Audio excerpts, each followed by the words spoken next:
I'm Pat Ponisel with Automotive Engineering magazine here at the SAE 2014 World Congress in Detroit.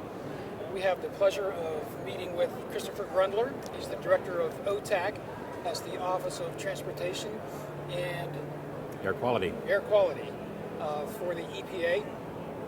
Welcome. It's great to be here. Can you give us a brief overview of OTAQ's role within EPA? I'd love to. It's great being back here. First of all, I come here every year, and it feels as though we're at home. We have a very strong relationship with SAE. We have many members in my office and presenters here, so we have a very strong presence here again, and that's something I'm very happy about. So OTAQ is the lead office or organization in EPA that worries about air pollution from mobile sources. So that means everything from lawnmowers to locomotives to ocean-going ships and the fuels that power those engines and those vehicles. We are very happy to share with you the fact that we have more engineers and the highest percentage of engineers of any other organization at EPA, and I think that's a good thing. Excellent. Fuel economy and greenhouse gas emissions regulations out until model year 2025 were adopted in 2012. Would it be accurate to say that OTAQ is spending most of its energy making sure automakers are complying with the annual targets of the CAFE regulation? It certainly would be accurate to say that we are spending a lot of time. We have to do more than one thing at a time, of course, but this is certainly my office's highest priority because there's so much at stake. I mean, the automakers are investing billions of dollars to develop and bring to market this new clean and efficient technology, and it's a very important part of our job to make sure that those investments are protected and that there's fair competition. The other reason, of course, that it matters is because these new standards are going to be producing enormous benefits to our society, both in terms of our economy, our energy security, and of course to avert the worst impacts of climate change. These standards are going to double fuel efficiency between now and 2025. This sector is doing more than any other sector to embrace this challenge. And so we're very proud to be working with the automakers to make sure that these standards are successful. There's a provision in the CAFE regulation for possible revision in 2017, the so-called midterm review.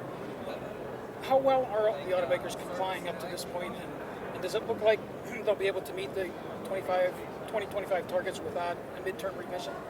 We're quite confident that these standards are feasible and extremely cost-effective. They're certainly challenging, and they go quite a far ways out into the future, which is why we have committed to this midterm review in the 2017-2018 timeframe. So far, things look really good. The industry as a whole is beating these standards.